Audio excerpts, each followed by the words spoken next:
I can see your screen too. All right, so I just turned the recording on.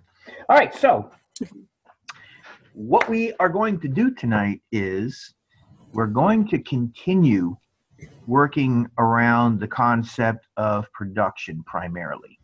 Last week we worked on the business card, we worked on the letterhead, and we worked on the envelope. So this week what we're going to do is we're going to develop a trifold brochure. Are you familiar with a trifold brochure, Carla? Yes. Okay, so you know what they basically are. Mm-hmm. You probably never built one, but you know what they are, right? Right. I've never built one. Okay. So anyway, I hope you got my my email telling you about that I had a bunch of resources in announcements for you. Did you get that email? I did. I haven't been able to look at it yet because Okay. I had to work all day. So I'm going to look at it tomorrow because I have the day. The reason I'm saying that is because the email tells you specifically, and I'm mentioning it now for the entire class, that in the announcements I have a number, just about 4 or 5 actually announcements, and each one of them has attached to it things that you will find very helpful in order for you to get this assignment done this week. So I just want to point out to you that everybody should go into announcements and check out this week's announcements and see all the things that I've attached and download all of this stuff and go through it all. And then this way you'll have everything that you need to enable you to be successful doing this. One of the things that you'll find very important is a template that I created for this trifold brochure. And I'm going to show you, one of the things I'm going to do is show you that trifold brochure template tonight. And I want to point out to you that the reason that I supplied that template to you is because when you produce certain things, certain standard kind of forms, and I don't mean something like a business card because that's an easy one to figure out, and InDesign usually has a template for that anyway. But a piece like a trifold brochure is kind of a very special form. And you're going to find that most of the printers that are out there have templates. And if you know to ask them, they will give you their template. So basically what you can do is you can then open that template up in InDesign, and you can build your trifold brochure right on their template. So at least that part of it you got absolutely correct because it's a template supplied by the printer. That makes sense, right? Right. Yeah. So the point is that, you know, when you work with printers, there are a lot of things that they can do if you ask them. If you don't ask them, they can't do anything for you. So it makes sense to go in and ask them, like for instance about settings. You know, do they need CMYK for their photos? Most of the time they will, you know. And can they use a PDF, or do you have to prepare your print project by packaging?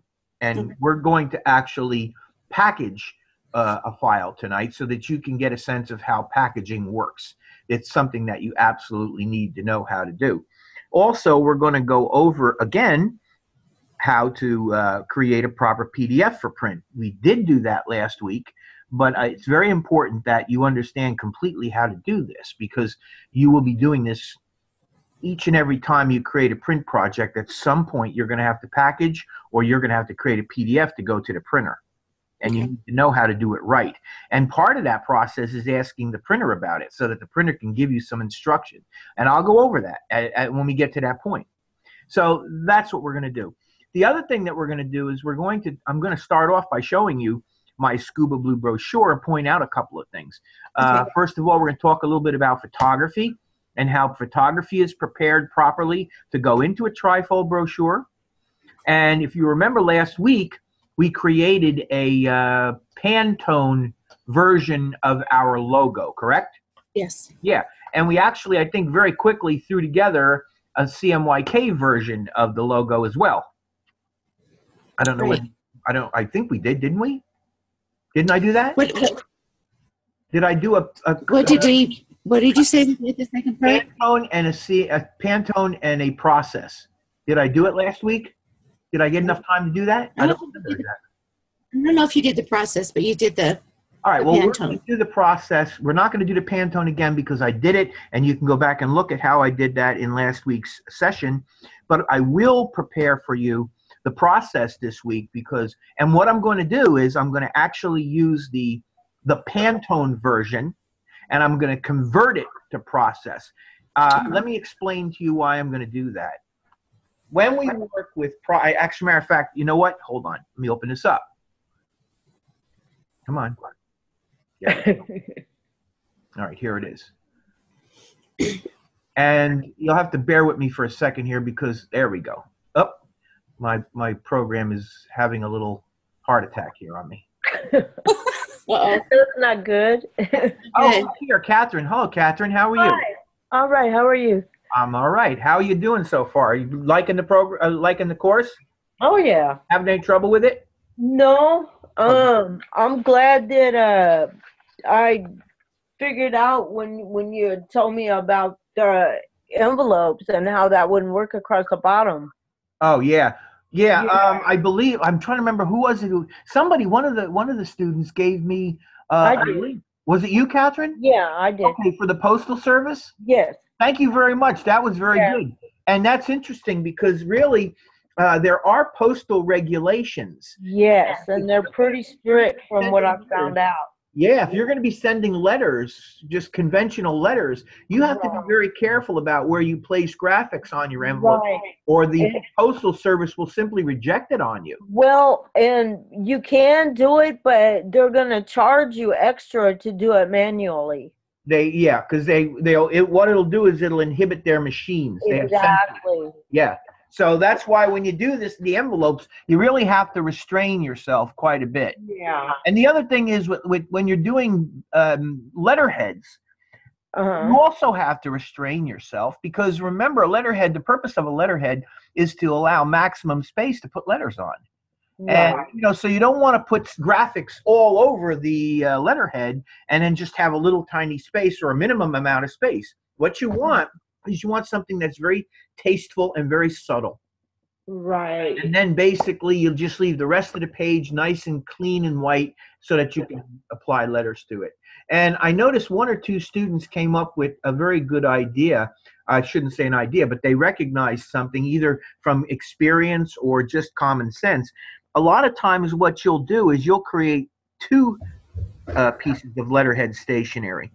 One piece of letterhead stationery will have your logo and your contact information on it. And then another one will just be like a second page, and it will have nothing but the logo on it.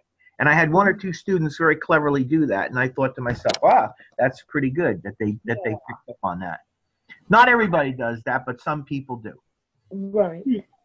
So what I was talking about. Oh, and Catherine, any questions about anything so far about what we worked on last week? Nothing so far because having the class before this one has really kind of made it a lot easier. Oh, wait a minute. You're the student that was you went through this class once before and didn't quite finish. Is that right? No. I was in Design 105 with you. Okay. And last month. Some of this stuff in Design 105. Yes, I was too, and that really was helpful. Okay. All right. Good. Well, that's terrible then. I hope I'm not boring you by covering stuff. But no, not at all. Not at all. Honestly, this stuff is critical. What we're doing is absolutely critical. And, I mean, we could get into all kinds of things, but the stuff that really is important for you to understand by somebody who can answer your questions as we go along is how to do these production techniques and to be certain that when you walk out of here, you got them solid, because they probably are not going to change radically for a while. There may come a point where they change because maybe they'll come up with new programs or something. But until they do, these are pretty solid. And you really need to know this stuff. And there are a number of things that you need to know. Once you get them all, you're basically good. And what it helps because from last mod and this mod, it just kind of puts it all together because when you use a 3-color, it helps to know that we don't need to check those bottom two where we do the bleed mark and all that to the, what was it, the information page and color, because we're only working like with a 3 color. Yeah. And I mean, so a lot of stuff has kind of put everything in a perspective much better. Good. Okay. Well, this logo that we're looking at right here, this is the logo that we worked on last week. Let me just come over here to my swatches, and let me drag my swatches over a little bit. You probably recognize these swatches in here. That there's my Pantone P107-2C2. That's that one color that I chose. So there's my 3 colors, essentially, black, and this Pantone P107-2. And here's the other, Pantone P107-7. So those are my Pantone colors. Now, let me do this real quickly. I'm going to open up my Scuba Blue brochure. This is the Scuba Blue brochure that I did, if it wants to come up. Come on. It's just literally ignoring me. Come on, open up. Here we go. Here we go. It's coming. It's coming. It's coming. All right, so in a minute it'll be here. There we go. Here we go. We're getting there. Okay. So this is my aqua brochure. Now, first of all, before we go any further with this, you'll notice that it looks a little cruddy in here, right? Right. You guys know that there are different ways that you can view this, or do you? We're going to learn. Yes, you're going to learn. If you go over to the view menu here, what we're doing is we're looking at this at what's known, I guess, as normal view or standard view. If we go to the view menu, you can come down to display performance. That's typical view. That's what it is, typical view. So you go to view, you come down to display performance, and you change from typical view to high quality display. Watch what happens to my logo. It's going to render that logo, and it's going to make that smooth and clean. It'll take a second to do. There you go. Yeah. So there. Oh yeah, it looks awesome. Yeah, that's what. That's more like what the actual page is going to look like. Now I want you to notice something right out of the box. There's a couple of pretty cool effects in here that I've applied to this. First of all, the logo that I created has kind of a blue on blue look, right? And if you use your imagination, you can pretty much see that I'm going to put that logo over that picture.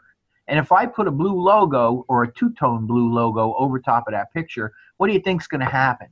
You'd lose your... The logo would kind of disappear, wouldn't it? Right. Right. So what I did was I created an interesting little technique to separate my logo from the background. So one of the things that I'm going to do tonight is I'm going to show you how I did this, because it's a great little technique and it's something that you should know about. The other thing that I'm going to do is I'm going to create this nice little gradient for the word aqua up here. And we'll do that as well. So that's one of the reasons why I wanted to open this up real quick, so that you could just see the little technique that I've done over here, so that when I go and do it, you'll have a sense of why I'm doing it. Okay? Does that make sense? Okay. So we're going to come back to this, but I just wanted to quickly show you this so that you get a sense of perspective when you look at that logo. Why is Bill doing what he's doing? All right? All right. So let's go back to the logo for a minute. Everybody seeing my screen okay? All right. So yes. Here's the first thing. We're gonna do like 3 or 4 things to this logo, and then we'll be done with it. The first thing that I want to do is probably the easiest thing, and that is to convert the Pantone color to process color. Now, why do I want to do that? Can either one of you wager a guess as to why I want to do that? You can apply the gradient, or? Well, no, because I could, there's a way that I could make a gradient in Pantone if I wanted to. The reason that I'm going to convert this, remember, very important fact, when you're working with Pantone color, each individual Pantone color will print on its own special plate. Oh, yeah, that's right. Okay, so if you're doing a process color job, and you have Pantone colors in there, the printer's going to look at that and they're going to say, you've got Pantone colors. Those Pantone colors are going to need separate plates. So what's going to happen is the process color, which is normally CMYK, cyan, magenta, yellow, and black, will print all the colors, but then you've got maybe 1 or 2 Pantone colors, which require their own plates. So now the job goes from being a 4-color or a 4-plate job to a 6-plate job. You see what I'm saying? Uh-huh. Okay, so what do you think happens if that occurs? More expensive. Huh? The more expensive? That's right. You're going to spend more money.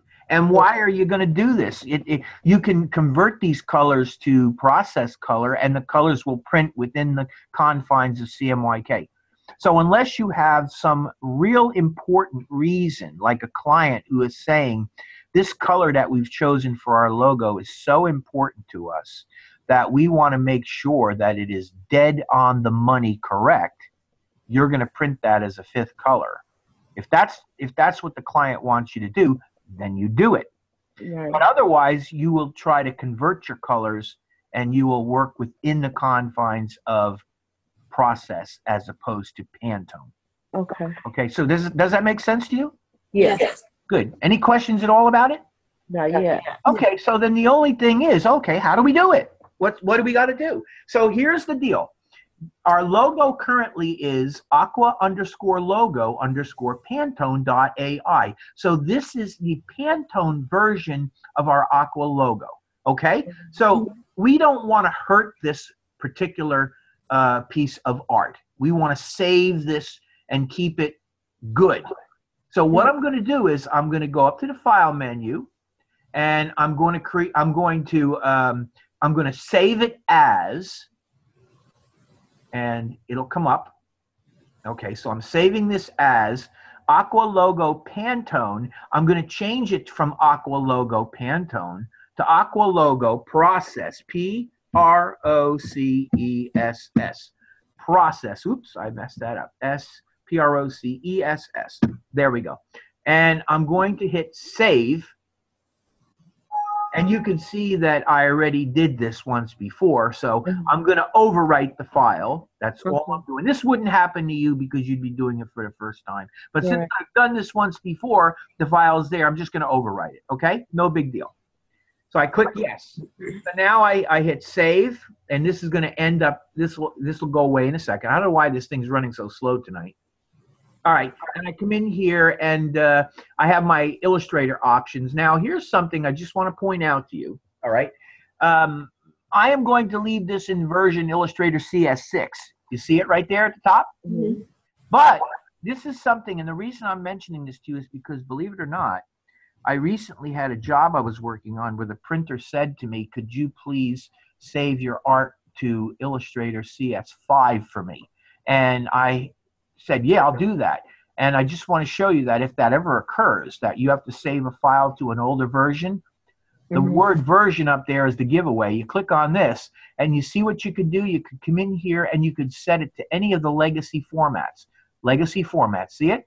CS5, you know what they are, right? That's the last version of Illustrator, CS4, 3, 2, and so on and so forth. Now, chances are not many people are going to be using any of these, but I'm mentioning this to you because, believe it or not, I had a printer say to me, I'm working with CS5. Can you save it to me for CS5? And I had to know how to do that. And I don't know whether you guys know how to do that. Would you, if I had said that to you without it showing you how to do it, do you think you guys could have done that? No. No. But now you know. And it's very important to know because at some point, a printer may ask you to do this, and you need to be able to do it. You need to know it can be done. And you kind of have to know when to do it. And it's when you're saving the file, you look for where it says versions. And I'm going to leave this set at CS6. Okay, so you good with that? Yes. Okay. The rest of these things, I create a PDF compatible file. These I'm just going to basically leave them alone. They're not going to affect anything that I'm doing at this point. Okay. So I am going to click OK. Now what happens is that in a second this will save. It's running slow tonight. That's very funny. I don't know why that's doing that. I must have a lot of stuff going here. And there we go. And now this is no longer Aqua Logo Pantone. This is Aqua Logo processed. See that? Mm-hmm. Okay, this thing is still choking up on me here. What's going on with this? There we go. Okay. All right. So what I did essentially was I duplicated the file. The original file that I opened up, which was the Pantone, is now released and it's just sitting there safe. I'm not going to modify that. Right. What I'm now going to do is I'm going to create my version of this logo for use in a process job. So in the end, I guess what I'm trying to tell you is when you create a logo like this, you generally create more than one version. You create one version which has the process version of the color in it, and you create one version that has the Pantone version in it. And you have to know when you use either one. So when you work on something like a 3-color job, you would use the, which one? You're going to use The process. The which? The process. Not the process, you would use the Pantone. If it's a 3-color job, Oh, remember the logo's 2 colors. And Right. the text you're probably going to use will be black. So if it's a 3-color job, you're going to use the Pantone version. okay. The process job, which is process means full color or 4-color process. When you're working with Pantone, you're using a spot color, multicolor, 1, 2, 3, that kind of thing. Process is 4-color process, and we are preparing, this is the logo that we're going to prepare to use for that particular environment, okay? Okay, thanks. Yeah. So now we've got our colors here, and all we're going to do, the next step, what we're going to do here is we're going to convert the Pantone colors into process colors. So it's very simple for us to do this. I just come up and I double-click on my color, and I get my swatch options dialog box, okay? Mm-hmm. All right. Now the color here, the color mode is set to CMYK, which is correct. It should actually say color book, and it's not, but it's saying CMYK. Well, that'll be okay for us for now because that's what we're looking for. But notice that the color type is set to currently spot color. Okay. You don't want that, right? No, I do not. I actually want it to be process color. Okay. So this is what we are doing. We are coming in here right now, and we are changing the Pantone color P107-2 to process color version, and CMYK is the color mode. So we need to be in the right color mode. That's an important factor. The right color mode, because when you're using something that's going to go to print, excuse me, it should be CMYK, unless you're told otherwise by the printer, and that'll happen very seldom. And then, of course, the color type will be process color. Clear? Clear. Good. And I'm going to hit OK. And now watch. Look at the 2 chips. What do you notice that's different about the 2 chips now? One's empty and the other one has a dot in it. Right. And why do you think that means? I mean, that's been changed. That's right. So if you take a look at this one over here, it's still going to say Pantone P107 excuse me, -2, but because it doesn't have the dot in, you know it's a process color. Okay. So this is the kind of thing that you have to become aware of, the little signals that you're getting by the program of what you're looking at. Mm-hmm. Now I'm going to come in here and I'm going to double click on this one, and I'm going to do the very same thing. Verify that it's CMYK, which is what we want, and then just click this and change it over to process color. And then hit OK. And now these 2 they're still based on the Pantone color, but they are process color. And when we put them into our project, the printer will see that they're process color, and he won't think that he has to use special plates for the inks. You see why I'm doing this? Yeah. The printer is going to see all this, and he's going to know what's going on and be able to supply you with the proper work. All right? Mm-hmm. Okay. Now, that takes care of the color aspect of this. Now, the next thing that I'm going to want to do here is I'm going to want to create a break area. The logo is going to go against, now I'm going to have to show you this by demonstration. So what I'm going to do is I'm going to create a shape to show you how this works. Let me just drag out a shape here. Did I get it? Yeah, I got it. What's the matter with this thing? There we go. Okay, I got that. Got that. Drag it out to there. And actually what I'm going to do is go to the view menu, and let's go fit our pretty window. And let's go to the stroke and the fill and swap them around and remove the stroke. And I'm going to go Object, Arrange, Send to Back. There. Okay, so the reason I did this, I know this looks really hokey. Let me delete that. I know this looks really hokey, but there's a reason that I'm doing this.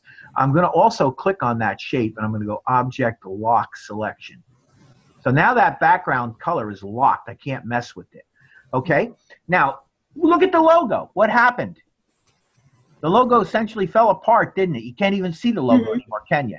Right. Okay, so this is kind of my demonstration of why we're doing this. I'm trying to do something that will enable me to put this logo over a color. And I chose part of the logo color so that I could specifically demonstrate how this is going to work.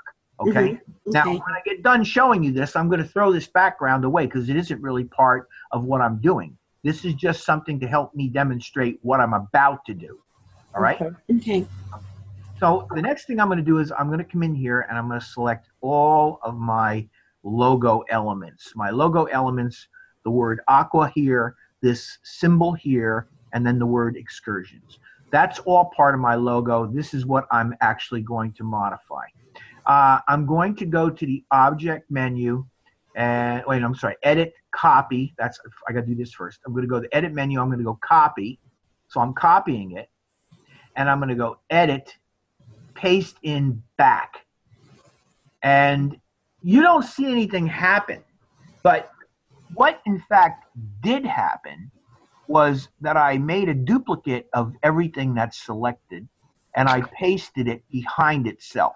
So the highlighting that you're seeing is not the top level. It's the one behind. Does that make sense to you? Yeah. Yeah. And you know that because you've done this kind of thing before, right? Yeah. Okay. So here's what I'm going to do. I'm going to come in here now, and I'm going to click on the fill, bring the fill forward, and I'm going to click on white right here. See where the color is set to white there? I could also come here and click on white. And I clicked on white. Now I got a white fill on my background shape. But you're not seeing anything. The reason you're not seeing anything is because it's essentially behind the front version of the Aqua logo where the color is, right? So you're with me so far? Okay, does this make sense? Is there any problems with it at all? No. Okay, so now what I want to do is I want to somehow or other find a way to make that background shape in white kind of like essentially an outline. And there's actually a very easy way to do that. I'm going to go up to the object menu, and I'm going to go down to path, and I'm going to go to offset path. Okay, so think about it. What am I doing here? I'm going to offset the path. So do you kind of think you know what offset path means? Yeah, just off from the aqua, your logo path. Yeah, essentially what I'm going to do is either subtract or add to the path. And that's what offsetting it means. You're going to offset it. You're going to make it bigger or smaller somehow. So I'm going to click offset path, and I get the offset path dialog box. Now, I can come in here and I can choose to bevel or make my points round, or I can miter them. I don't know. I maybe should probably try. Let's try the miter, see what the miter does. I can always change it. I'm going to change the miter limit down to 1. I don't know whether that does what I want it to do or not. And then what I think I'm going to do is I'm going to come in here and I'm going to try 5 and then px, 5 pixels. And now I don't know how this is going to look. So I'm going to come over here and I'm going to click on preview, and I want you to watch what happens. You ready? Okay. There we go. So you can see what happened. It isn't exactly what I'm looking for. So wow, that's weird. it's not quite right. So I'm going to well, it's close to being what I want, though. It's not exactly right. So what I'm going to do is I'm going to try, let's try making this 4 again and see what that does. That actually improves it a little bit. Let's see if I can make this 6, if that improves it. And it's getting closer, but it isn't exactly what I want. First of all, it's way too big. So I think what I put in there was 5. Let me try putting 3 pixels. 3px. And that looks a little bit better. So I think I'm going to hit OK for now. And I'm going to deselect it and take a look at this.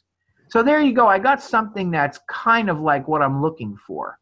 See what I'm going for? Mm-hmm. And you see how I did that? Mm-hmm. You think you could do that? Mm-hmm. Good. I hope so. All right. Well, now listen, here's the thing. Here's the thing. When you go to create your Scuba Blue final brochure, your trifold, you don't actually have to go in and copy exactly what I did. I mean, you could go in and you could do something that looks completely different than mine. I am just showing you a couple of little techniques that I thought maybe you'd be interested in seeing. And it will help you learn a little bit more about Adobe Illustrator. This is a really terrific program and can do an awful lot of really good stuff for you. So I'm just trying to show you some stuff that hopefully you'll like, okay? Mm-hmm. All right, so the next thing that I want to do before I move on here is, so you understand what's going on with this? I put this in. And this probably is a little bit big. I probably could come in and make it a little bit smaller, but I could also work with this. There's another thing I might try to do here now is come in here and see that little circle there? Mm-hmm. If I delete that, you see what I did by deleting? Oh, wow. I actually filled that gap in. Yeah. Okay, do you know why that happened? I'll explain to you why that happened. That little circle in there, it was part of what's known as a compound path. The compound path is what makes that, see that little opening in the letter A there? Mm-hmm. Okay, well, it's the same thing in that letter O there. There was a little circle in the middle of it. And by clicking that and deleting it, I removed it. And now what I have basically is a slightly cleaner version of your Excursions logo. Right. So I actually had to use the direct selection tool, or the group selection tool, sorry, to click that one little element within that compound path, which was that little circle, and I deleted it, and now it's gone, and I have just a nice white area covering my O. Hey. Did you have a question? Mm-mm. Oh, okay. All right. So the next thing that I think I want to do with this is I want to try putting a gradient on this. And what I think I'm going to do with this is I'm going to come in and I'm going to open up my gradient panel. Let's go to gradient and let's open the gradient panel. And I'm going to click to place a gradient in there. Okay. And the first thing that I'm going to do with this is click on the Pantone color and drag that over and drop it on top of the black in the gradient. You see it? Mm-hmm. Okay. And then I'm going to come over here, click on this one, and I'm going to drag and drop that one over top of that. So in effect, I really don't have a gradient anymore. What I have is just a blue area. But I'm going to change that in a minute. I'm going to select this guy right here, and I'm going to come down to opacity. And I'm going to drag or I'm actually just going to come down and choose 10%. Okay, now you see what it does? It creates that kind of a look. Yes. Now the problem with this is the angle isn't right. Mm-hmm. So what I'm going to do here is I'm going to come over to the angle and drop the angle down. And I happen to know that 90, I'm pretty sure 90 is what I'm looking for. If I click on 90, okay, see how I got my angle going 90 degrees down? Now, I also want to point out, I'm going to go to the View menu, and I'm going to go Hide Edges. And this is still selected, but you're not seeing the edges. You can see that my white gets a little bit weak there. So while I still got this one selected, I'm going to come in, and I'm going to make it 20%. And there you go. I've got something that reads a little bit better. Okay. Oh, wow. Think of that. Mm-hmm. Okay? Good. Questions? Mm-mm. No. All right. So then I can close this. I'm done. I'm going to go File, Save, and I'm saving what I did so far. Now, the logo is almost ready for me to export. But before I do that, I want to go to the Object menu, and I want to unlock all. Because remember, I locked something? I locked this background, right? Right. Okay, and I'm going to hit Delete, because I told you that's not part of it. And now you can see that background shape, you can't see it anymore, can you? Because it's against white. And when you have something against white, it doesn't show up. But the truth is that I'm going to export this logo as an EPS file or even as a PDF file, which you're going to see me do both in a minute. And when I do that, because those white areas are there, those white areas are going to show up in the end, and the background is going to be transparent. And then when I go to place this over top of a picture or anything on any part of my production, you'll see whatever color is behind it showing through. Okay? All right. So you see why I'm doing this? Yeah. Getting a sense at least of why I'm doing it? Yes. Yeah. Okay. I don't totally get, though, how that blue disappeared. I don't totally. Oh, well, what I did was Do you get it? Yeah. I deleted it. You're don't talking about the blue background? Yeah, I don't totally get that. Do you get it? Well, yeah, because he sent it. Remember when he sent it to the back. I created a shape with the rectangle tool, and I made it blue. And I sent it to the back of my logo.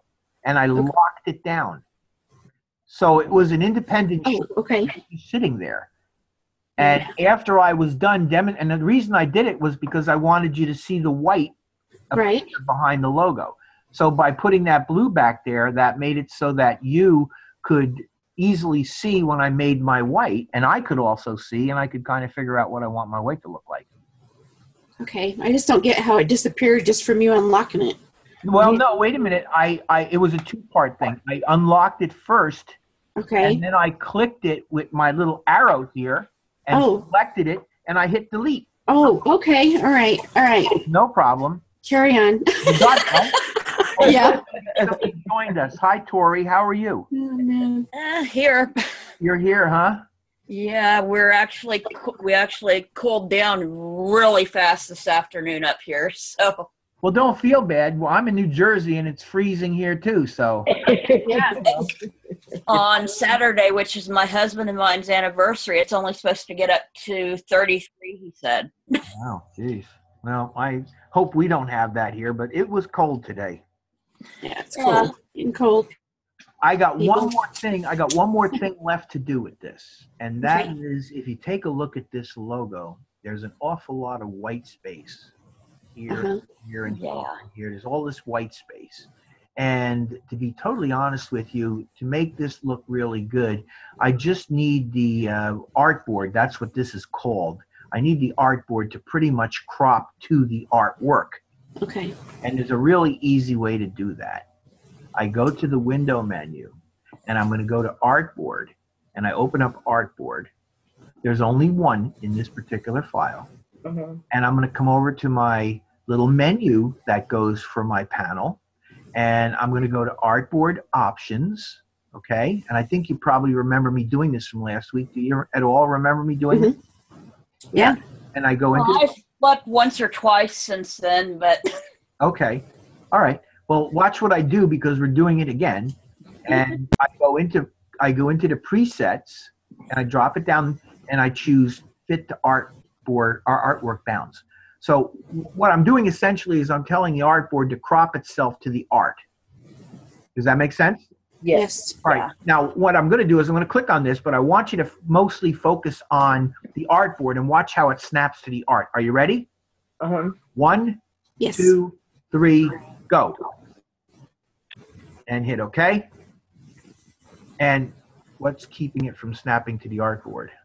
What happened here? Hold on. But again, something stopped. Options. Go to fit to artwork bounds and hit OK. Boom. Well, oh, there must be a piece of artwork on there. Is there? Let me go view, show edges. What is going on with this? Why is it not snapping down? Because you're trying to show us how to do it. Of course. Yeah. Why is it doing that? There's that. That's very strange. And Is it because you drew that when you? no, because I deleted that. Okay. It should go down. Right. Hit the artboard bounds again. Was there something I'm missing here? No. This was it. Yeah, and it's not coming down. Artwork. Well, then you know what? If it's not going to do that, let me see something. Let me try one more thing. I'm going to select the artboard here, and I'm going to drag the artboard down, and I'm going to bring it to right about there. Okay, and then I'm going to drag that thing over. I'm looking for the edge where it probably should go like that. Probably can get away with this. This is the other way that I do this, but this is not the way I wanted to do it, and I don't know why it's not. The other isn't working. See, what I'm doing is I'm going to the art there. Okay, so essentially what I was trying to do with this artboard, for some strange reason, it wasn't going to work tonight. I just don't get it. See what I did? I brought it down to the size of the artboard. You see where I am? Okay. I got it more or less to the size of the artboard. Okay? That's what I wanted to do. The program should have done it for me. For some reason, it decided tonight it wasn't going to do it. Okay? I've done this many times before. So the reason that I'm doing this is just because you don't need all that extra space around your artboard. You want this thing to be as tight and neat as possible. So that's why we do it. I still recommend that you try doing it when you work on this yourself, because it should work. I did throw away that. I don't know why it was not working tonight. It just suddenly decided tonight, well, you know what? I'm not doing it for you. So, all right. So the last thing that we need to do here is, and here's the first thing I'm going to do before I go any further with this, is I'm going to come over here and I'm going to create a new folder on my desktop. And I'm going to call this week 3. Week 3. Okay, so we got my week 3 folder up here. And I'm going to come back to my logo. And what I'm going to do now is I'm going to show you how I saved this file. We did this before, but I'm going to show you again how I saved this file as an EPS file and as a PDF. Both of those files are very good files for you to use when you create your trifold brochure. I recommend you use those files. Now, you can use an Adobe Illustrator file. It can also work, but I think probably it's a lot safer for you to learn how to create a PDF or an EPS. When you're working with Illustrator art, such as this, the two best file formats for you, other than Illustrator itself, which I don't recommend, is either an EPS file, which is an encapsulated PostScript file, or the PDF. And I'm going to show you how to do both. Okay. So, and does anybody have a question? I'm good. Okay. So I'm going to go File, Save As, and I'm going to change the format. First of all, let me go to the desktop, and let me find week 3. There's week 3. And I'm going to leave the name Aqua Logo Process because I'm about to save different file formats, and that will be okay. So I'm going to come in here and drop this down and see right next to one another. There's your PDF and there's your EPS. See them? Okay, so it's File, Save As. The first one I'm going to do is the EPS file, the encapsulated PostScript. So I click on that, and I click Save. And I get my EPS options dialog box. Once again, if I'm asked to go to an older version, I can go to an older version. In this particular case, there's no reason for me to change that, so I'm going to leave that alone. The format, there are several different formats in here. One is none, which makes no sense for what we're doing. Black and white really doesn't make any sense either because we're not working in black and white. We're working in color. So we're going to keep the default, which is TIFF 8-bit color. Just leave the default alone is all you really need to know. You have 2 options here. You can go transparent or opaque. Now, what do you think they mean by transparent and opaque? Anybody know? Transparent is kind of like where you can see through it, right? Yeah, but where do you think you will see the transparency is the question. With the logo. Well, will the logo be transparent? Or would it be the background? Yeah, so wherever you see white, now forget about the white that's on there that I created. That's part of the art. That's going to stay white. But this white that you see in the background will turn transparent. That's the whole point. And what you need to know is that if you're looking for that to happen, and guess what? Most of the time, that's what you're going to want to have happen. You want to make sure that transparent is selected. Got that? Okay. Okay. Now, the only other thing that you might want to do here is you might want to change the resolution from medium resolution to high resolution. The other thing is it says embed fonts. Well, let me tell you that this particular logo, there are no fonts in it anymore. The words that I have there, I selected and turned them into outlines. You guys know what that means when I turn text into outlines, right? Right. Yeah. Yeah. So there's no longer fonts there. They're basically graphic shapes based on what were once fonts. So actually, I can deselect that, and it's not going to hurt anything. Okay? And the rest of the stuff you can just leave alone. So what's really critical in the EPS options dialog box is the version, and the only reason you would change that is if you were instructed to change it by somebody. And the format, which more likely you would leave to be TIFF 8-bit color, but you would want to make sure that it's set to transparent. And then, of course, you might want to set the resolution from medium to high. And then, of course, if you had fonts in here, if there were fonts, you could click that to keep them, to embed them and make them so that they're kept, okay? But in this case, we don't really need them because they've been converted. So that's really all you have to worry about to set up your EPS. I'm going to hit OK. And now it writes the EPS. So it's writing the file. This is a different file. And now if I drop this down and I open up week 3, there you have your Aqua logo process encapsulated PostScript file. Okay, so that's the first piece of art that you're going to create for your brochure. The reason I'm showing you this is because you're going to take your logo that you created last week and you're going to convert it. You need to convert it if you're going to create this. You understand that? Okay, I'm doing this so that you guys can do this correctly. Because if you submit this to me and it has a Pantone logo in there, it's going to show up and then I'm going to have to reject it. So I want to make sure you understand to convert this file, and you're going to use the one that you created last week. All right? Okay. And I'm showing you the 2 ways you could go. This is the first way. Let's go back to the logo again, and let's do the second one. I'm going to go Save As again, and I'm going to leave the name the same, but the Save As type, I'm going to change from EPS. I'm going to change it to PDF. Okay. This is the PDF one now, and I'm going to hit Save, and I get the PDF dialog box. Now, once again, we have a number of different settings in here.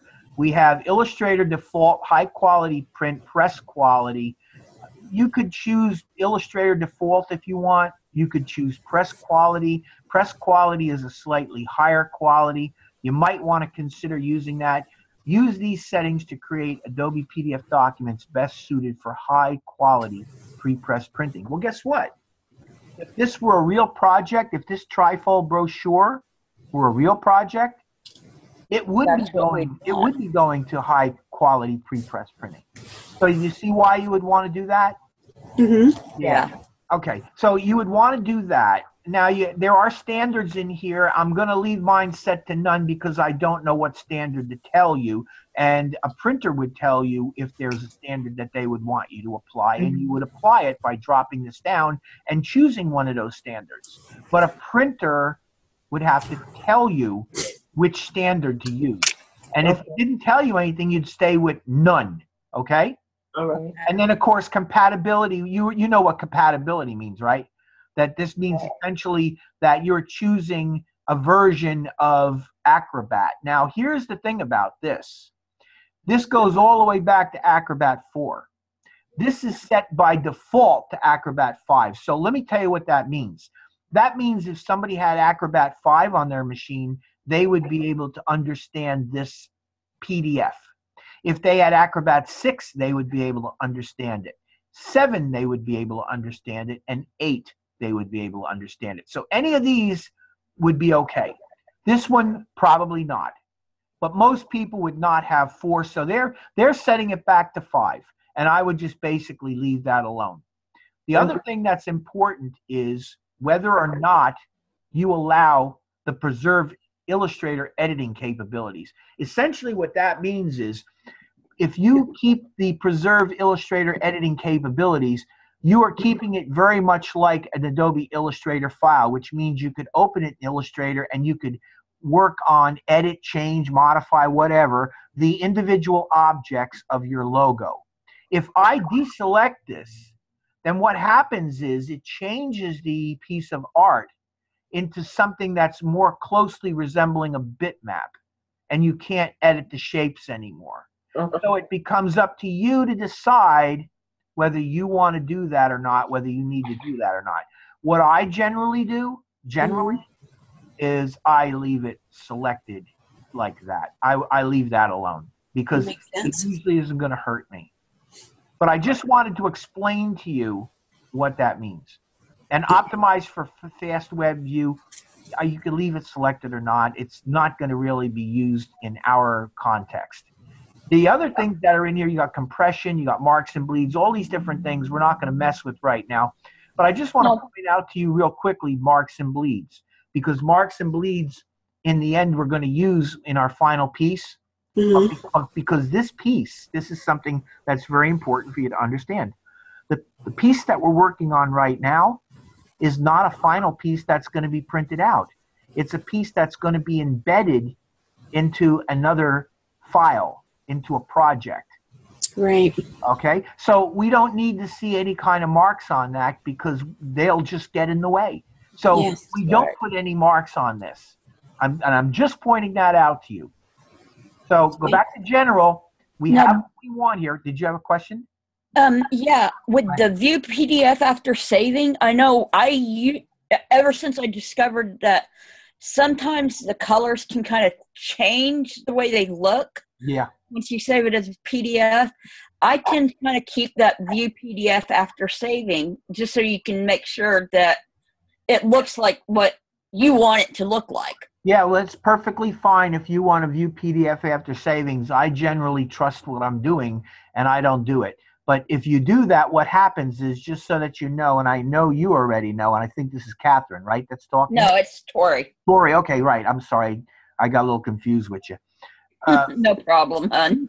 PDF after saving, what that essentially would do, if I check that, after I save PDF, it will process that, and then it will immediately open it up in Acrobat Viewer. Right. That's really what it is, or Acrobat Reader. And it will show you what you did. I'm not going to bother doing that, but it's perfectly fine, Tori, if you do that. It's not a problem at all. That's the other thing. Yeah, I know there was one assignment that I had done. Yeah. I know there was one assignment that I had done, and I think, if I remember right, it was an Illustrator. And after I saved it in PDF, I mean, my colors look completely different. Yeah. Yeah, so it was like, I just kind of gotten to where that's more or less a default setup for me. That's fine. And another thing that you can do is, if you want to talk about default, you can click on this, and you see what you could do is you could save the settings that you did here as a preset. Right. Okay? Now, I'm going to cancel this because I'm not going to be bothering doing that, but you could save this as a preset. If you're going to be optimizing a lot of images this way, you might save it as a preset so that you could just literally come in here, drop it down, and you'd see the preset that you had in there. Right. Okay? And then you could go to that preset and these settings would come in. But there's not that much that I did here that I would really need to do that. Right. Okay? So I'm going to come over and hit Save PDF. And now the PDF is being written. And if I drop this down, I now have, in week 3, my encapsulated PostScript, see it? And my PDF file. And they're the size of the files, 389 kilobytes and 175 kilobytes. Neither one of them are all that bad. Okay? But both of these pieces of art, in a little while, when we get into InDesign a little bit deeper, I'm going to show you how this whole thing works. I'm going to show you how they come in and what it looks like. Okay? Because remember, you are going to be doing this, and I want to make sure that you have no trouble doing it. I want you to be able to go in there and have no problem doing it whatsoever. So I want to make sure I walk through the process of doing it, because this is one of the real important things, to know how to properly create and encapsulate a PostScript file from a piece of art that you're going to create in Illustrator. Because sooner or later, you're going to work on a project where you're going to create art elements in Illustrator that you're going to want to put into InDesign. Or somebody's going to give you a piece of art and say, this piece of art has to be optimized and put into Adobe Illustrator, into Adobe InDesign file. And you need to do it. And you need to know how to do it. And I just went through the steps. Okay? Okay. All right. So we're done with those. This is pretty much done. Okay? So I'm going to drop this down. I'm going to go back into Scuba Blue for a second. And I am going to go and find my, go to Window, and let's go to Links. Okay. So I'm opening up my Links panel. Where's my Links panel? There's my Links panel. All right. Now, let me show you something. So here's my Links panel. The important thing for you to understand about links is when you are working with links in Adobe InDesign, pictures are links, logos are links. Take a look. I have a picture that's in my file that's called Reef TIFF. I have ocean_life_22 JPEG, diver_import TIFF, clown_fish JPEG, turtle TIFF, diver1 JPEG, and aqua logo EPS. So you see all of my resources here are being displayed in this links panel. The reason I'm introducing you to the links panel is because just like preparing your logo correctly for InDesign, your pictures have to be prepared correctly as well. There are specific file formats that you want to know about, and you also need to know that a picture has to be in CMYK color mode, not RGB. RGB color mode is what you use for presentation on the web or on a television or on a movie screen, something like that. That's a projection color mode. So you've got to make sure when you get artwork, the artwork is in CMYK. Make sense? Yeah. No? Does everybody understand? Yeah, that makes perfect sense. You're good. All right. So let me just show you something here. Click on Reef. Now look at this. I want to show you that when you click on a resource in the link info, let me drag the link info open a bit. Check this out. It gives you the name, Reef TIFF. It shows you the format, TIFF. And it shows you the page that it appears on. Look at this. Color space. What do you see there? RGB. What do you think about that? That needs to be changed. Change to CMYK. That's right. So here's the thing. When I created this little brochure, I created this little brochure with some intentional flaws because I wanted to explain to you and I wanted to visually demonstrate to you what we need to do to make sure that we're good. I sent you, Carla, you were the first one here tonight, right? I think maybe Carla's. Yes, I'm here. Oh, you were the first one here tonight, right? Yes. And you said that you didn't go in and you didn't check out the announcements yet, though, right? Not yet. I'm going to tomorrow. How about you, Catherine or Tori? Did either one of you get my email, and did you go in and check out the announcements for the resources? Yeah, I did. Okay. I actually went in and downloaded everything, but I haven't opened anything yet. Oh, okay. All right. Well, then let me explain the situation. So you all got the email at least, right? Yes. Right. Good. Okay. That's what I wanted to make sure.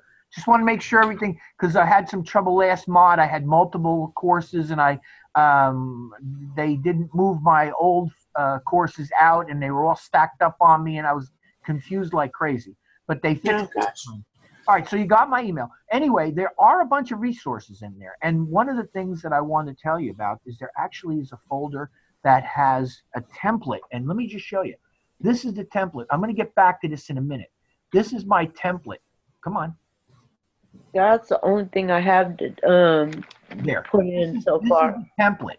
This is the template. All right, I'm going to get back to this, but I just want to quickly show you. That template's in there. Plus, there are pictures. Most of the pictures that you see in here are in here. You can also go online if you want, and you could also pick other pictures if you would like to do that. You don't actually have to go and build exactly what I built. You can build yours however you want it to build. There's another thing. I also wrote some copy. See the copy that I have in my brochure? Mm-hmm. Yeah, that copy is also there. You could use that copy. You could copy and paste it into your document, and you could format it.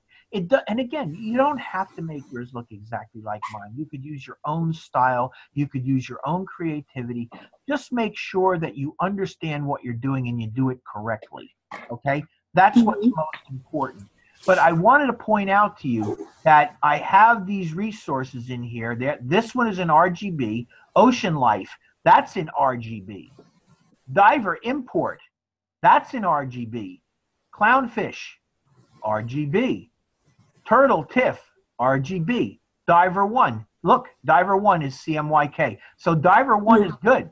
That's that picture right there. And then Aqua Logo EPS, it's not telling me what it is, but I happen to know. If you remember, we just created that EPS. Right. And what was the color mode we did it in? Process color. The process. Yeah, CMYK. So we're good with that one. But all of these images here, are in RGB except for Diver 1. Okay? Okay. All right. Now, what I want to do is I want to go to the inside spread for a second. Go to the inside spread if it'll let me. There we go. And what I want to do is I want to just click on the clownfish for a second.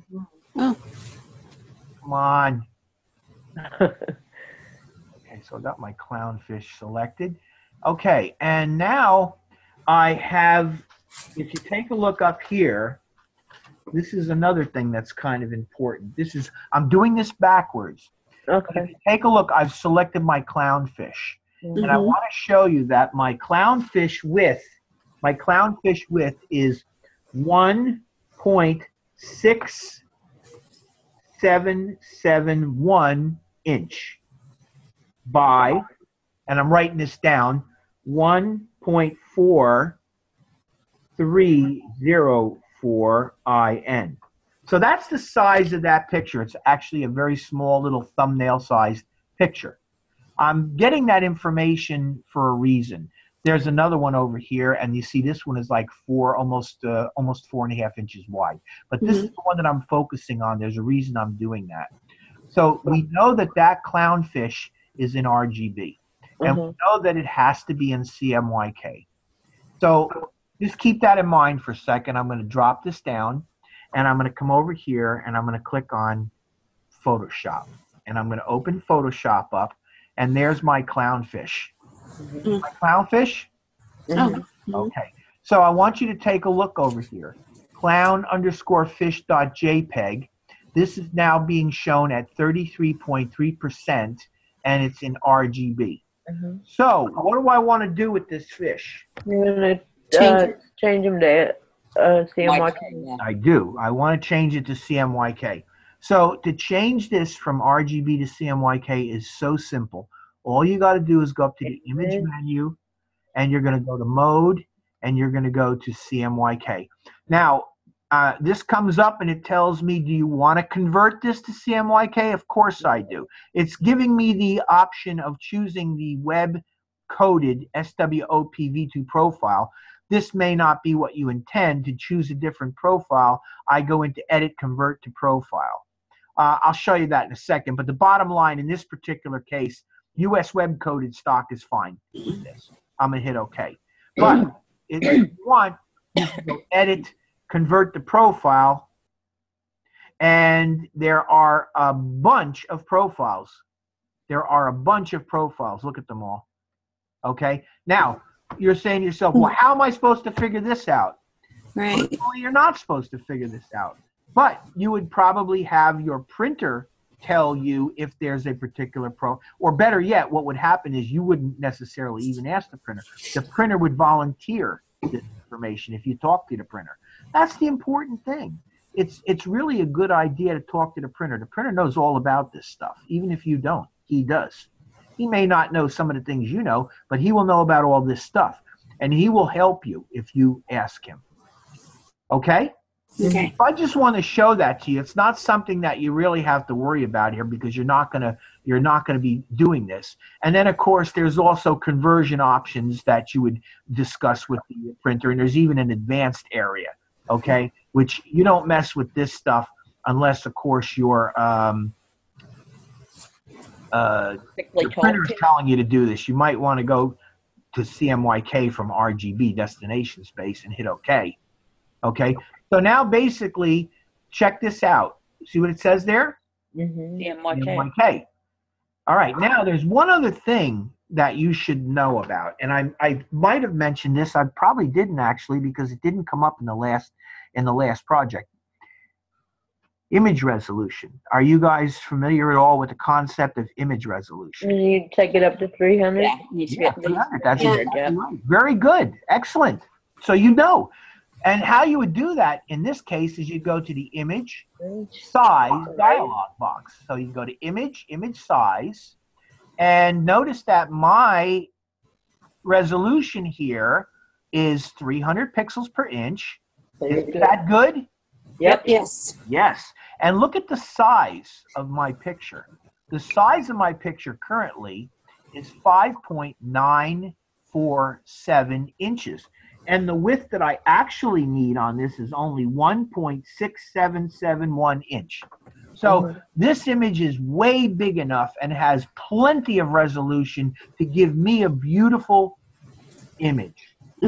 Okay, so what you want to do with all the pictures, and you even want to do this with these pictures when you go in and look at them, is you want to make sure that all of them are converted to CMYK and they're not left as RGB. And you also want to make sure that the image resolution is set to at least 300 pixels per inch. And then if you change this, you might have to, if this, let's say this was let's say it was 250. If this were 250 and I made it to 300, then I would have to reduce the size of this by about half. It couldn't be 5.947. It would have to be 2.5-ish. Yeah, about just under 3 inches. I'd have to bring it down to under 3 inches to bring it up, because you cannot keep this size and bring resolution that's lower higher. Does that make sense to you? Yeah. Okay. So in other words, you would have to increase the size of this and decrease the size of this. And if you're going to increase this, double it. If it's, let's say it's 150, you're going to bring it up to 300, then you would have to reduce this by about half size. That's roughly what you'd have to do. It's very important that you understand these things, because your images will end up looking terrible if you don't know this and if you don't do this. Right. Any questions about it? Bill, I do have a quick question for you. I'm going to have to get going so we can take the kids home. That's fine. How soon will you have the recording up? Probably by tomorrow morning early. Okay, good. I'll try and catch that in the morning then before we have to start running around tomorrow afternoon then. I'll get it up as soon as I can. Okay, great. Thank you very much. No problem. Thank you. Yep. All right, so you guys good with this? Yeah. Okay, I hit okay. Yeah. I'm sorry, go ahead. Was someone saying something? Okay. All right, so basically this one is done, right? Right. Okay, so I'm going to just drop this down, and I'm going to, well, I guess I could leave that open. Then I'm going to go back to my aqua excursion. So what I did essentially here was, and this isn't even going to show this because I don't know whether that fish, let's see if it updates it. Let's go relink. Yeah, you know what? Let me do this. I got a great idea. Let me close this down. Okay, watch what I'm about to do. I'm going to come in here. I'm going to go File, Save As. I'm just going to go Save. I got to go Save As. Save As. Sorry. Okay, and what I'm going to do is I'm going to go to my desktop, and I'm going to go to week 3, and I'm going to leave this as Clownfish JPEG, and I'm going to go week 3, open, and save. And I'm going to leave this over to large, maximum. See it? Right. Okay? Now watch when I drop this down. Come on. Oh, this is murder. It's hilarious. Okay, there's my Clownfish JPEG image. See it? Okay, so there it is. There's my image. Now, I want you to see something. Look at the size of my PDF file and look at the size of my encapsulated PostScript. 389 kilobytes. Look at the size of my Clownfish. 2,000, almost 3,000 kilobytes. Doesn't that seem large to you? Very. Why do you think it's so big? Because it's a picture? Well, it's a picture, but not only is it a picture, it's a picture that has 300 pixels in every inch of it. Oh, yeah, right. Nearly 5 inches by about 3 inches tall. It's 3 by 5 inches in that neighborhood. So there's a tremendous amount of color data in that picture. And it creates a larger file. Good okay? Point. Yes. Interesting? Yes, very. Okay. This is all helpful for you to understand this because these are all part of the process of what you deal with. And the more you know about this, and again, you don't have to be a scientist to know all this stuff. You just have to know generally about it and what it's doing, so that you're competent to deal with these things. All right. So I just want to show you that. I'm going to click on this.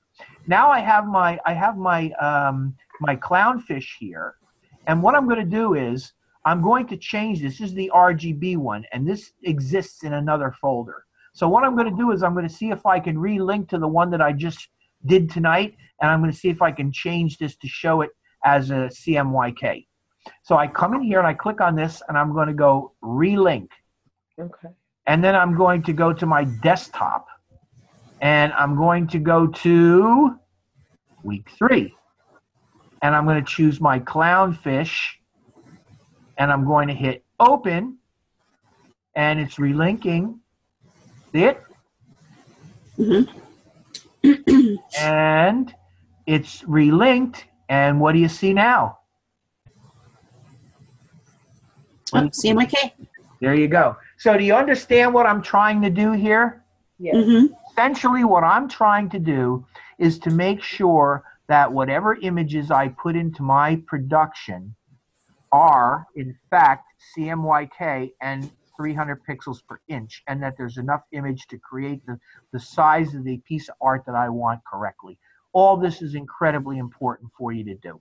Okay? Yes, thank you. And I deliberately left all of these things. I left all of these things in here as RGB, so I would get an error when I package this later on. I want you to see how that works. Okay. Okay?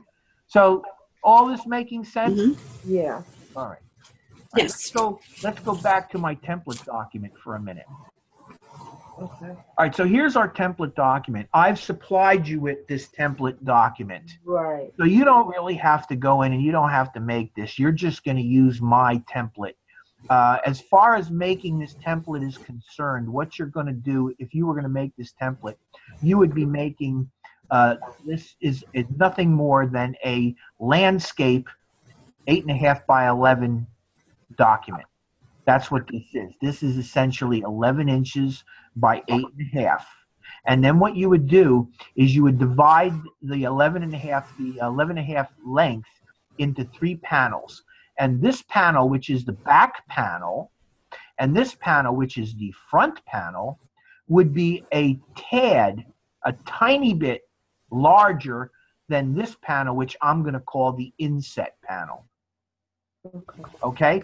And you could even get the measurements of this by just basically coming in here and drawing a little shape. you come in here and you drew a little shape like this, okay, you could then go up here and you could see that that's 3.6875 inches. And watch this. If you drag this over to this panel here, you'll see that that is also 3.6875 inches. Actually, I got to move it over 1 point. Can you see how that's the same size? Mm-hmm. So that panel and that panel both are 3.6875 inches. Now watch what happens when I click this and drag it over to this panel. Go right to the edge of that panel and deselect it. Can you see what I'm saying here? Do you see how that's a little bit smaller? You can see it. The panel is a tiny bit smaller. So if I click on this, let me zoom in so I can show you this. Okay, and let me get this links down here. Let me click on this shape and let me drag this over to that rule. And now if you look up here, this one is 3.6306. Okay. So those three measurements will in the end equal 11 inches. And let me go to the view menu and fit page and window. And by doing that, by creating those three panels, these two the same size and this that slightly smaller size, you will have a perfectly functioning trifold brochure. Okay. But That you makes don't have- sense. what? I'm sorry, what did you say? I just said that makes sense. Oh, yeah, you don't have to do that, though, because I just wanted to show you how I would approach doing that. I wanted to make this a little easier for you, and I also did this because I wanted to point out to you in a case like this, I'll say it again, you talk to your printer, and the printer will probably have a template for this type of thing. And if you have him send you that template, you can then develop your file around that template, and then you don't even have to worry about building that. And That's good to know. Yeah, well, that makes a lot of sense. It'll save you a lot of work. It'll save you a lot of work here in class, but even if you're doing this in the real world, if you talk to the printer, he will give you the template, and you won't have to worry about building it. You'll know it's correct because he's the one that's going to be printing it, and he will have a correct template for you. All right? Mm-hmm. All right, so now that we've got this, the next thing that we're going to do is we're going to go back to our, well, actually, you know what? We're going to stay in here. I'm going to show you how to put some of these elements on the page, okay? And you can ask me any questions that you might have. So what I'm going to do first is I'm going to start by putting together my front cover. There are two pages here so that you understand. The first page, which is marked A1, and the second is marked A2, and A stands for A master. And I'm not really using anything on my masters, but it's still based on the A master, both of these, unless I change that. But this is page 1 and page 2. These pages are what's known as individual pages. There are also facing pages. Are you familiar with the difference between a facing page and an individual page? Yes. Okay. Did you guys work on, did either one of you work on the newsletter in the other class? Yes. Yes. Okay. So if you remember the newsletter in the other class, we used facing pages on that. Mm-hmm. Right. Well, this is a front and back scenario. So instead of having facing pages, what we have is we have a front page and a back page. Now there are other ways that we could create this layout, but this works just as well, and I did it this way. So these are going to be individual pages, and page 1 will be the outside page, and page 2 will be the inside page. And what we have here is we have on our right the front, the middle will be the back, and this is what I call the inset panel. So if you were to fold this up, this panel would be folded underneath the back and the front panel. And when you fold the front panel out, you would see before anything this little inset panel. Then when you fold the inset panel out, you would see the inside spread. Okay. Okay, so that's more or less how this works. Okay. Okay, so let's start off by putting a couple of things on the front page and see how that works. So I'm going to come in here, I'm going to grab my rectangle frame tool, and I am going to have my front page lead off of the top and off of the right and off of the bottom. And if you remember, let me zoom out a little bit. If you remember correctly, we talked about things like slug areas. Remember the slug area when we talked about that last time? Uh-huh. You remember what a slug area is for? It's for your printer's information. That's exactly right. Very good. You remember that. That's terrific. That's terrific. I mean, I'm glad. Had a good teacher. I'm glad you remember it. Now, what's this red line here? Do you remember what that red line is? That's your bleed. The bleed. That's for the bleed. So what that means essentially is what? If you're working with a bleed, what's going to happen with that bleed mark? That color will go over. That way it has all clean edges. That's right. So in other words, whatever you're going to put on that page that's going to bleed should go at least 1/8 of an inch beyond the page to that, and it will bleed. Now, I'm going to do that in a minute. And then you have what's known as a margin and a column. And the purple line and that reddish line that you see here indicates your margin. So your margin is here, and your column is, is here. The column is kind of a purple color. This is kind of more of a magenta color. So that's your margin, and that is essentially a column area.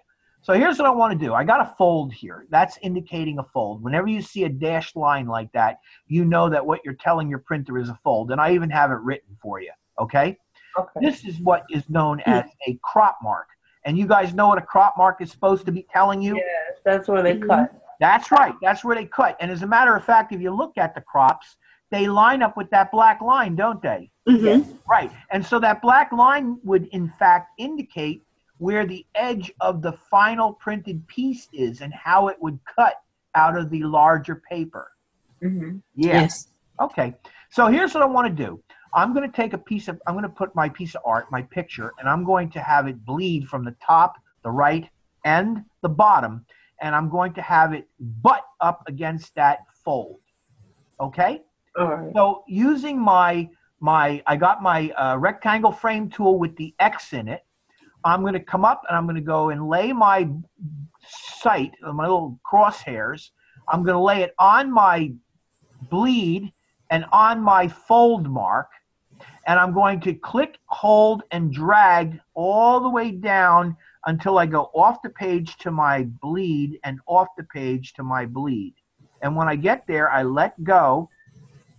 And now I've created a frame, and I didn't get my X. Boy, this is behaving weird tonight. All right, so I didn't get my X, but anyway, let's see if I get it now. I didn't get my X. How bizarre is this? Seriously. Now look, there's an X here, and there's no X there. Oh, wow. That one out. I don't know what's going on. It is weird. It is. So anyway, I got my frame, though. So what I want to do now is I want to place my piece of art in here, my photograph. So what I'm going to do is I'm going to go File, and I'm going to go Place, and I'm going to come up and I'm going to find my desktop. I'm going to go to, see if I can find my, where are you at? Color and Production. There you go. And I'm going to go to week 3. That's good. Scuba Blue Resources, and I want my images, and I'm looking for my diver. Is it diver? Is that the one? Let's see. There it is. There's my diver. See it? Mm-hmm. Okay. And I'm going to hit open. And here's the thing I want you to understand.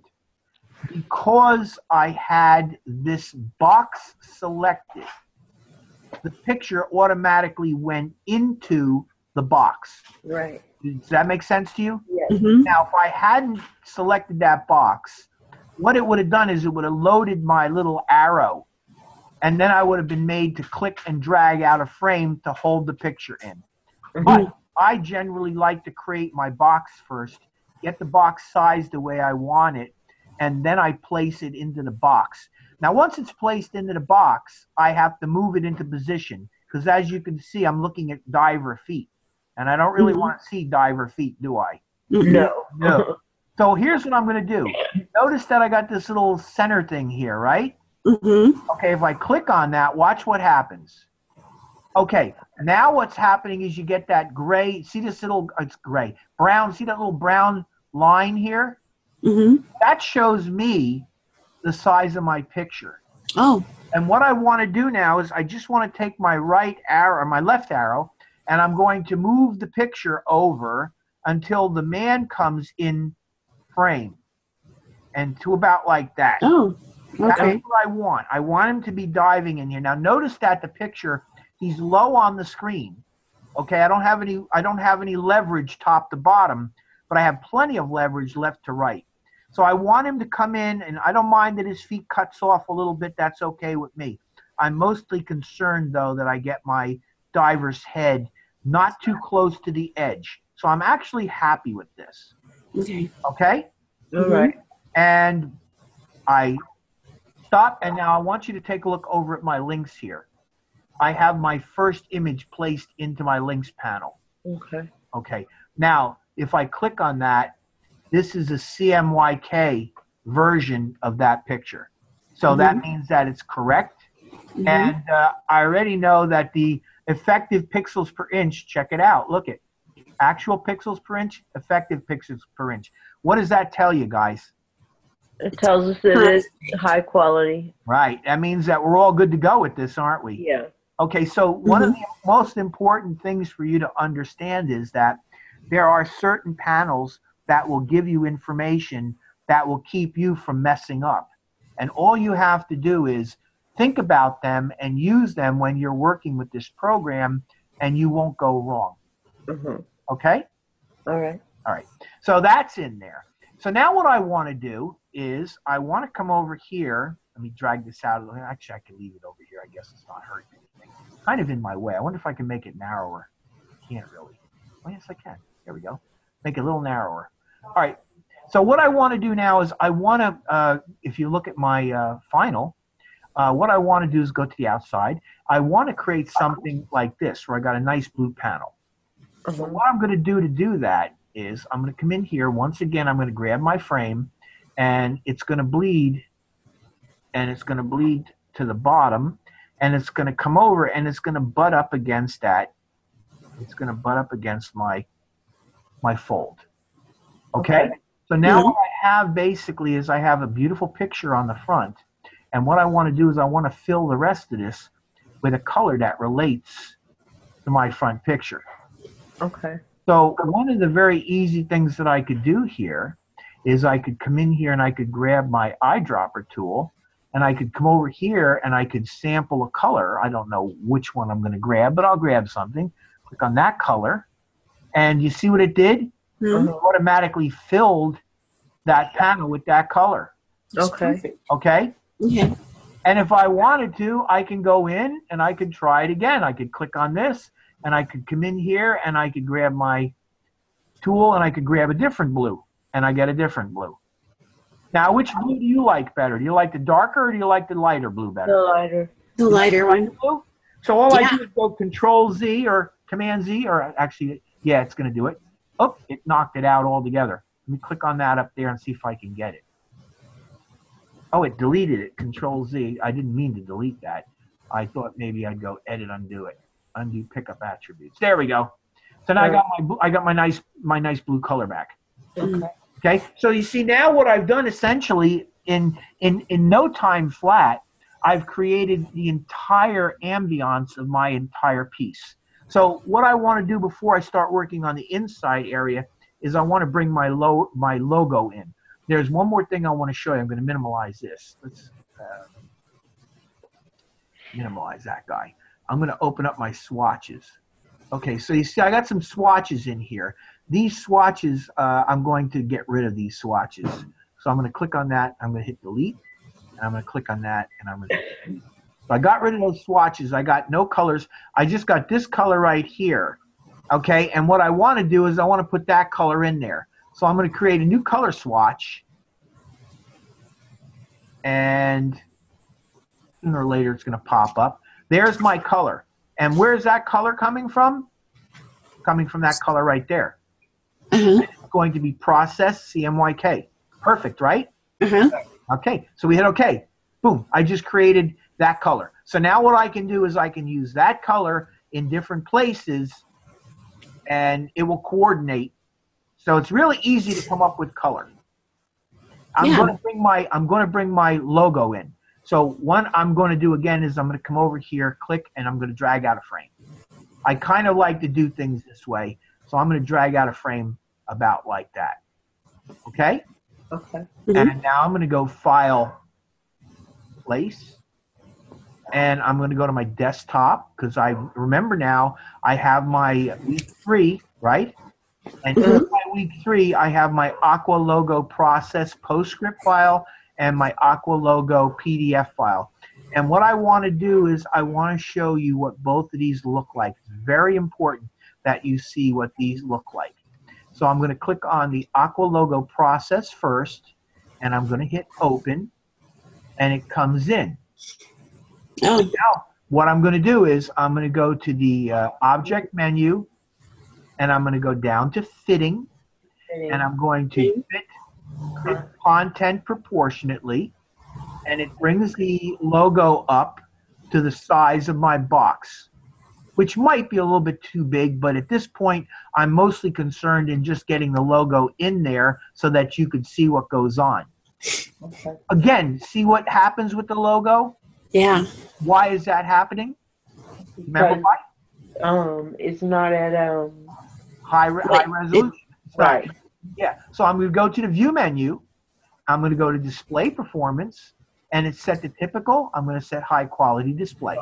And look at that. There it is. Looks pretty nice, doesn't it? Mm-hmm.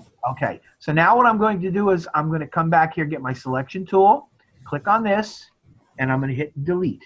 And now I still have my frame, but nothing in it. Okay. And I'm going to go File, Place. This time I'm going to take the PDF file, and I'm going to open the PDF file in there. Come on. Boy, So which one do we want, the PDF or the EPS? The important thing for you to understand is that both of them are just fine. There's your PDF. Okay. Doesn't that look beautiful? That's Yeah, that looks good. the reason that I'm doing this is I wanted you to see what both of them look like, because both of them work well. And I wanted you to understand that you could use either one. It's really important for you to know that. Either one of these will work just fine. Okay. And, you know, I just wanted to show you what they both look like. I also wanted to point out to you that, remember, we went to the trouble of creating that white area around our logo, right? Mm-hmm. And then when we exported it with transparency, right? Mm-hmm. Right. Right. So what we end up with is this really nice, clear background with our logo that's just beautifully represented in white and its colors, and it sets off of the dark blue background perfectly. Mm-hmm. The only thing I might say about this is that the logo might be a little bit bigger, so I might drag it just down a touch, okay? And if I change the size of the box, I can go back up to the object fitting and then fit content proportionately, and it will reduce that down ever so slightly. And now I have my logo, and all I have to do is place it where I want it. And maybe I think I'll move it up a little bit. And now I have a cover that has my logo, and I have a beautiful diver shot with nice, you know, what do they call that? Coral reef, you know. And the last thing that I need to do with this is put some text on it. So what I'm going to do is I'm going to close this down for a second, and I'm going to go into Color and Production Week 3, and I'm going to show you in Week 3. Let me see. Hold on a second here. What are we looking for here? We're looking for Week 3. I guess it's in Week 3. Students. Nope, that's not it. Wait a minute. Week 3 resources. Color and Production. See, that's what I think is in here. Let's just see. Actually, it might be right there. Let me just see it. Yeah, Scoobaloo copy. There we go. Boom. All right. So here's the thing. I got that out on the desktop now, and that will make it a little easier for me. Let me close that. Okay. I'm putting this in with Week 3 on the cover. This is the copy. Let me double click on it. What I did was I sent you this copy as well. You could use whatever part of this copy that you want for your brochure. So here it is. This is the brochure outside copy. Brochure outside copy. So what I'm looking for here is Aqua Excursions Dive Adventures. I'm going to select this, and I'm going to go copy. And then I'm going to drop it down and keep it open, and I'm going to go back into InDesign, And I'm going to get my type tool, and I'm going to click, hold, and I'm going to drag out a box. It can be nice and big. It doesn't really matter. And there is my cursor. I'm going to go Control V, and I have pasted my Aqua Excursions Dive Adventures into my text box. Okay? Was that hard? Not at all. Copy and paste the text in. Now we're going to format the text. What I'm going to do with this is I'm going to select this. I happen to know that what I want is Myriad Pro. That's just what I'm using. You can use something else. MYRIAD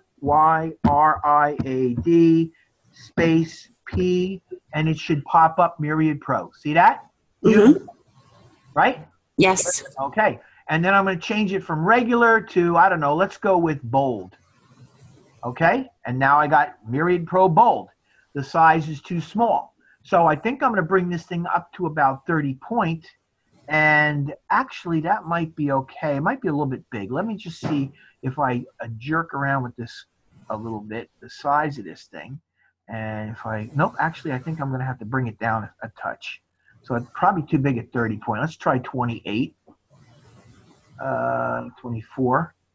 That's a little too small. Let's try it at 28. 28. Let's see how that works. There. That's actually what I want. That's not too big. So I'm going to select this and see where it says paper? Okay, this is what I want you to understand. Wherever you see white on your production here, on your brochure cover, you're not really seeing white. They don't print with white. What it does is it essentially knocks out and it uses the white. So even though I created that area around the logo there, in reality, that would be a knockout, and that would be the paper showing. So when I choose, that's why when you see in here the color white, it's not called white, it's called paper. Okay. So does that make sense? Yeah. So now you're looking at paper. There's your Aqua Excursions Dive Adventures. Now, the only thing that I might do with this is I might go in here and I might look at the leading. You know what leading is? It's line spacing. You know what leading is? You've ever heard of that? Okay, so line spacing is the amount of space between lines. Personally, I like my line spacing to be rather tight. So the size of this is 28. I'm going to try 30. And you see it moves it up a little bit. There you go. So now I have that element right there. And I'm going to go Object, Fitting, and I'm going to fit frame to content. So now I have my logo here. I'm going to do the same thing with this. I'm going to go Object, Fitting, Fit frame to content. And now that is nicely, tightly fit to the content. I'm going to select the logo, and I'm going to select this, and I'm going to come up here, and you see where it says align horizontally along the centers? I'm going to click on that, and I'm going to make sure that they're nicely aligned towards the center. And then visually, I'm just going to see whether I like the positioning. This is where it crops out, or this is where it cuts out, and this is where it folds. It looks to me like it's centered fairly well, so I'm going to deselect that. I'm going to go to the View menu, and I'm going to go Extras, and I'm going to Grids and Guides. I'm going to hide guides, and I'm going to take a look at my front panel, and that is basically what the front of my cover is going to look like. Okay? So I'll go back to the View menu. I'm going to go Grids and Guides, Show Guides again, and now I've got my front done. Any questions about that? No. Okay. So really what it is basically when you create this, I've created type for you. Read the type, take a look at the type, see what my instructions are on the type, and use the type in the places where it belongs. So what I think I'm going to do is I only got about another 10 or 15 minutes. I can't even really say I got that much. Maybe about 10 minutes, 15 minutes before I have to start showing you how to process your pieces for packaging and your PDFs. So what I think I'm going to do is I'm going to jump over to the inside inset panel, and I'm going to show you how to place. Oh, and by the way, look what happened here. Look at that. Logo process PDF. So again, we've added this, and this is important for you to understand. Right now, these are linked. They are not embedded into this file. So if I took this file right now, closed it, and if I emailed it to both of you guys, the whole thing would fall apart essentially. Number one, because you probably wouldn't have Myriad Pro on your machine, and you wouldn't be able to execute the fonts because you don't have Myriad Pro on your machine. Oh, I got Myriad Pro. Then guess what? Your fonts would come up okay. Right. But what would happen is the pictures in that links file, because they're only linked, if I sent you this file without packaging it, I wouldn't be sending you the links, and you would get it and you'd try to open it and it would not find those links and the thing would fail to open properly. So that's why it's so critical at the end of this whole process to package it and or send it as a PDF. Just basically, if the customer didn't have this program or anything, they could not view it unless we sent it to them as a PDF. If you send it to them as a PDF, then they could look at it in Acrobat Viewer. If you sent it as a regular InDesign file, it would not open properly because you would not have links that were embedded. They are linked and they would not be found. If you packaged it, the packaging process does repackage the links. I'm going to show you how that works in a little while. Right. Okay. Okay. All right. So I'm gonna throw together a little bit more on the inset panel before we. As a matter of fact, I'm really out of time here. I don't have a lot of time. I'm going to bring one more image in at least. I'm going to come over here, draw out another box, and I'm going to go File, Place, and I'm going to go up to my desktop, and I'm going to come into my where are we at? Week 3. Yeah, week 3. But there you go. Color production week 3. There we go. Got so much junk on my desktop here. And then we're going to go to Scuba Blue Resources. I think it was in here, right? Was it? Images. There's images. Here we go. All right, there's my turtle. Click on turtle and hit open. And my turtle is going to be popped into my box. Come on. Open. Jeez. I don't know. This is behaving very strangely tonight. Have you had InDesign open a long time? Yep. That's why. Here it is. See it? And hit OK. There he is. He's in there. Okay, so here's the problem. The problem is that this is a super huge image. Look at the size of that image. So what I want to do first is I want to click on the Shift key, and I want to bring that image down. Okay, and I'm going to move it up, and I'm going to keep bringing this image down until I get it about the size that will fit in that box. Okay, so watch. I'll bring it up again. See, it's getting close. There, he's almost in. A little bit more, and he'll be in the box. There he is. There's my little turtle. Okay? Now, my turtle is probably a little bit on the small size. So what I think I'm going to do is I'm going to drag this box all the way over to here. Then this way, I can click on my turtle, and I can make my turtle a little bit bigger. I think he wants to be about that big. Now, the other thing, too, is that this turtle is going to actually bleed off the page slightly. So it kind of appears as though the turtle is swimming into the, this is actually a little bit low too. There we go. That's a little bit better. Now I'm going to move my turtle over until a little bit of him is going off screen. See what I did? Mm-hmm. Okay, so there's my turtle. Now this turtle is a transparent TIFF. I created him or her or it. It's a TIFF. And this is in RGB. So again, you see, I would have to go in and I have to make sure that this was in the right color mode. I did it deliberately because I want to show you this in the process in a minute. But what I basically did with this is I found the picture of the turtle. I made him partially transparent and I silhouetted him. So I cut him out of his background essentially. And I made him partially transparent. So when I place him against the blue kind of shows through him a little bit. And it adds to the illusion that he's actually swimming in that blue. Okay. So these are creative choices that you make when you design this stuff. Yeah. Okay. So there's one more thing I'm going to do, and then I'm going to end this, and I'm going to move into the process of showing you how to prepare the files. I don't know what this thing is for here. I don't know. And we're gonna have two sides to do, right? The inside and the out. Yeah, the inside. We'll go over to this for a second. Yeah, basically what you're gonna do is you're gonna create a front panel. This is your back panel, and this is your inset panel, and then you're gonna go to the inside of this thing. And the inside, just think of it as a spread. Even though you do have, let's go view, zoom out.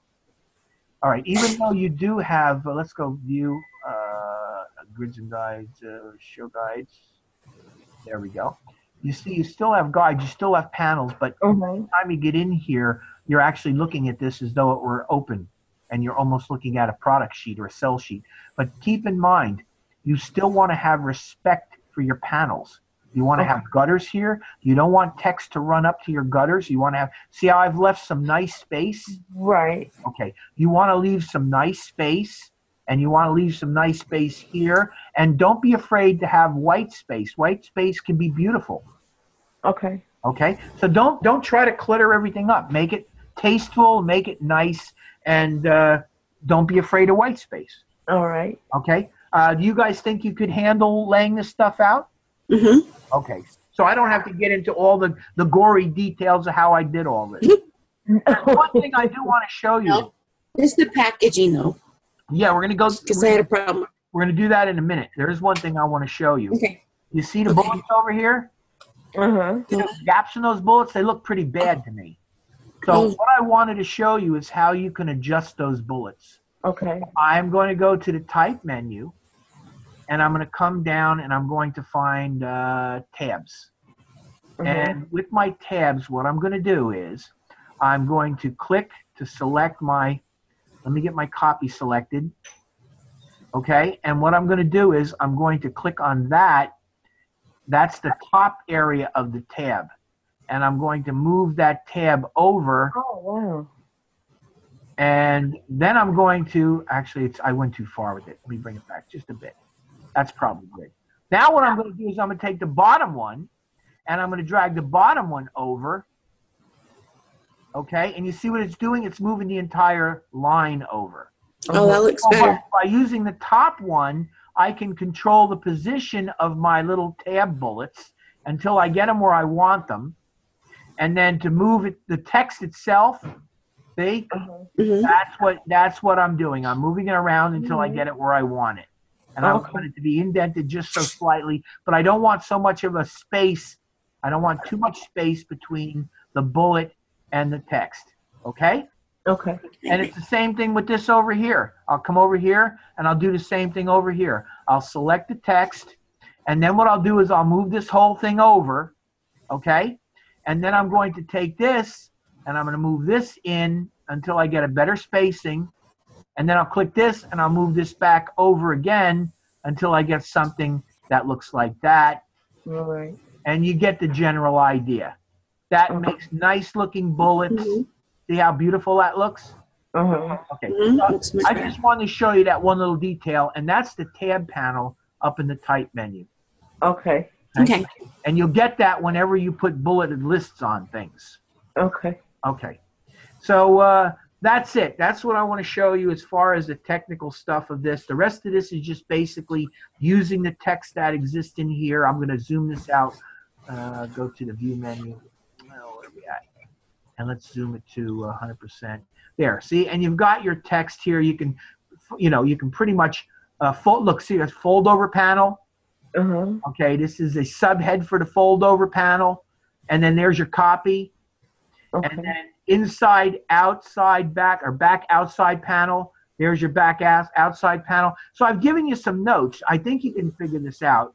The copy for the inside brochure copy. There's your aqua excursions. There's your copy. There's your bulleted points. Look at that.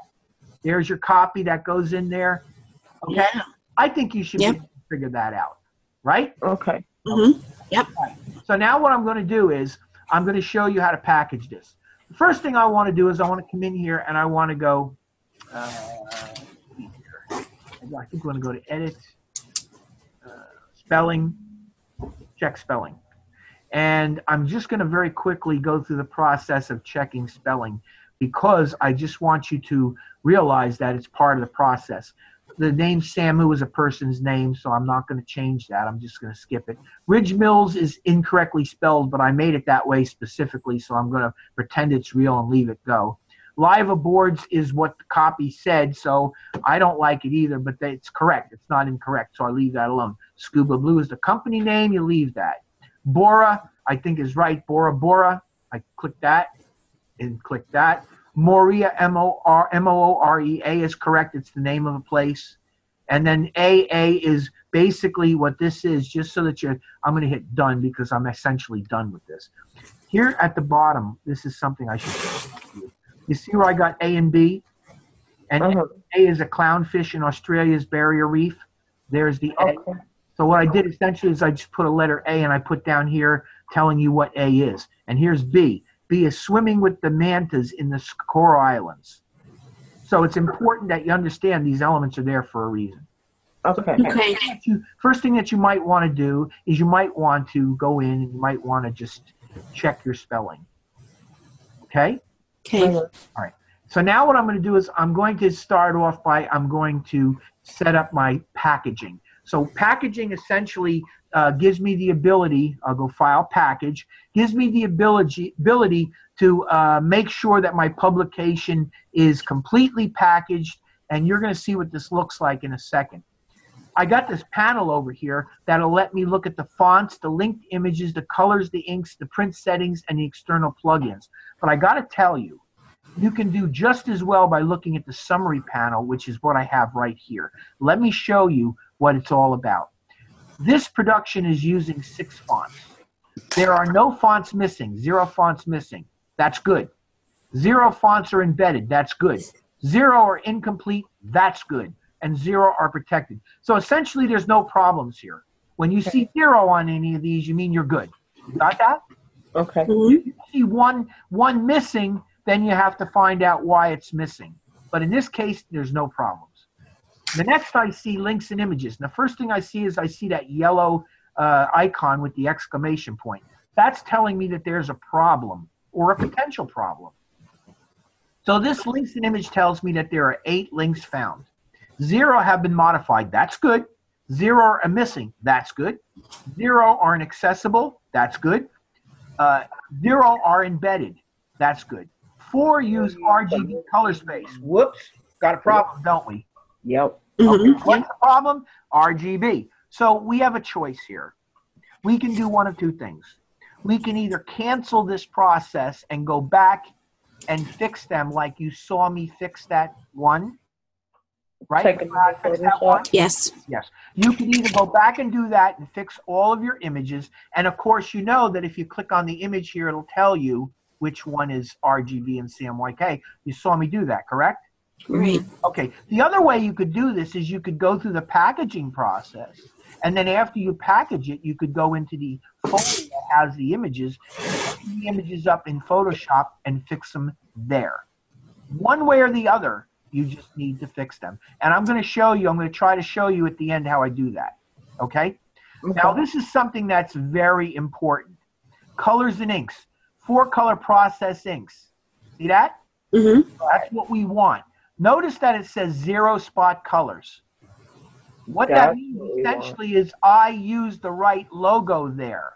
If this said 2 spot colors, then that means I would have used my Pantone logo, and that would be the wrong logo, and the printer would see this and go, this is a 6-color job.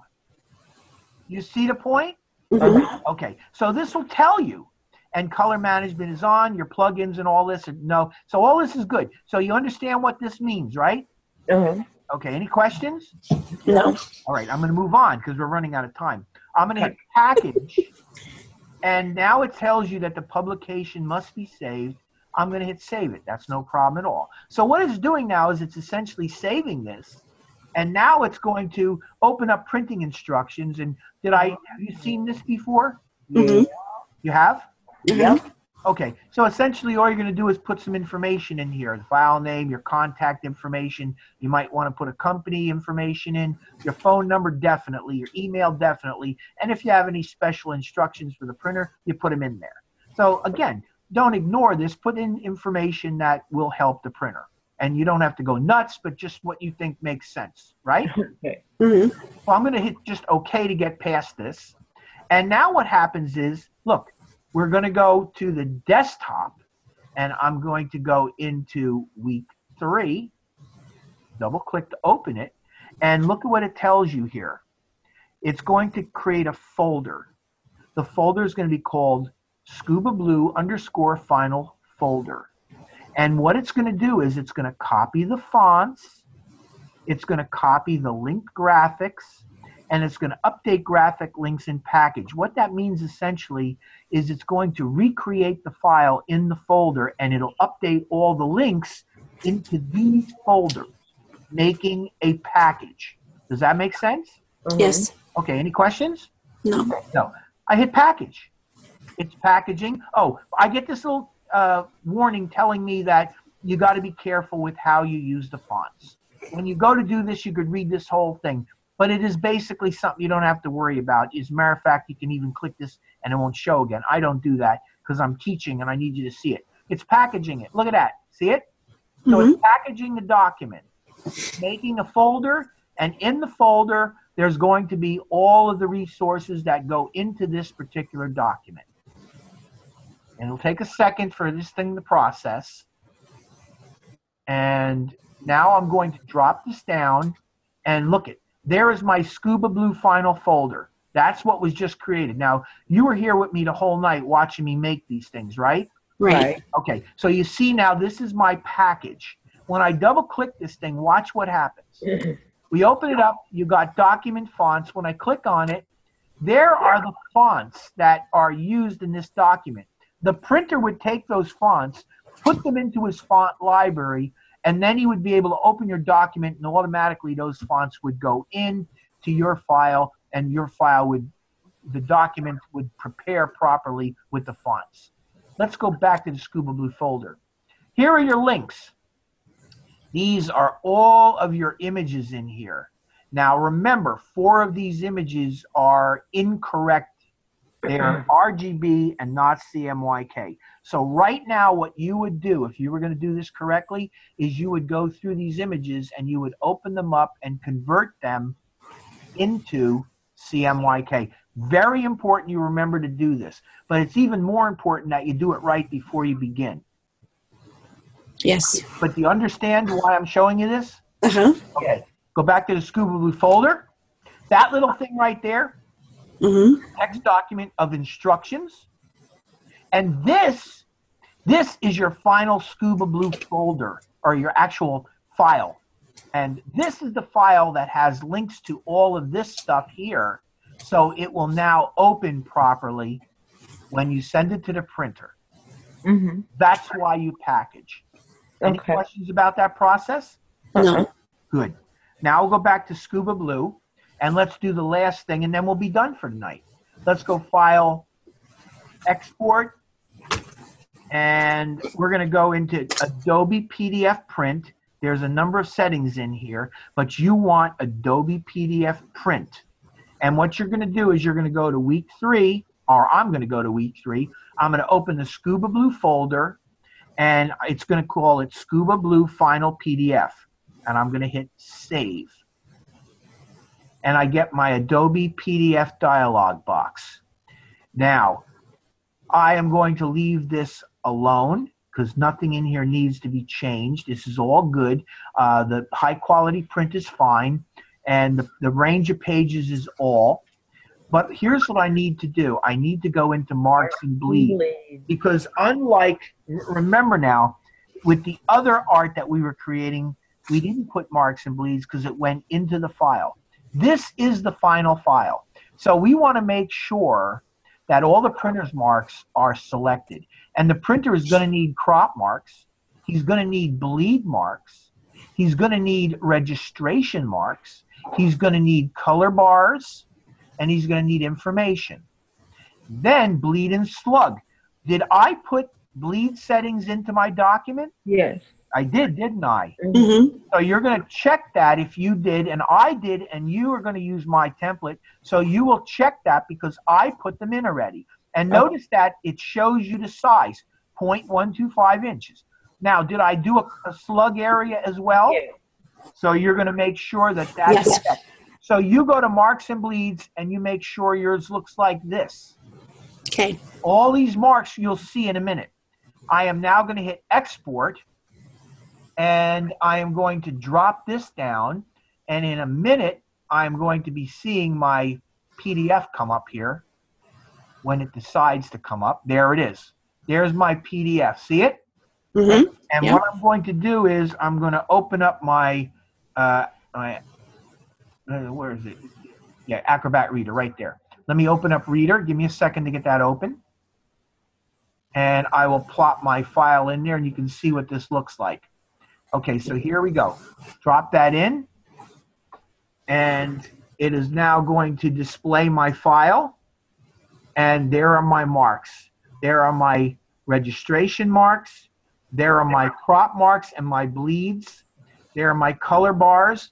And if you take a look, they're on both pages. Okay? Mm-hmm. So now what I have is, I have my Scuba Blue folder right here. And in it, I have my fonts, my links, my instructions, my final document, and a PDF. So all of this is done.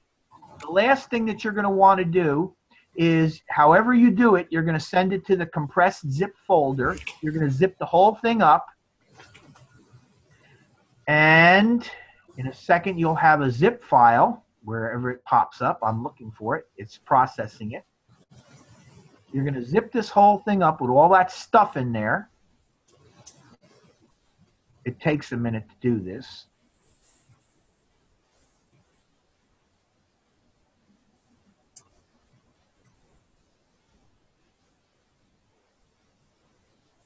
There we go. Scuba Blue final folder right there. There's your zip folder. That's what you're going to send me for your final project. Okay. Are you guys good? Yeah. Any final questions? Not at the moment. All right. Then if you have any questions or have any issues, you know there's two people you could call. Who are they? You or Tara. There you go. So I'm going to now come up here. You go up to the stop recording, and I'm going to end my recording right now.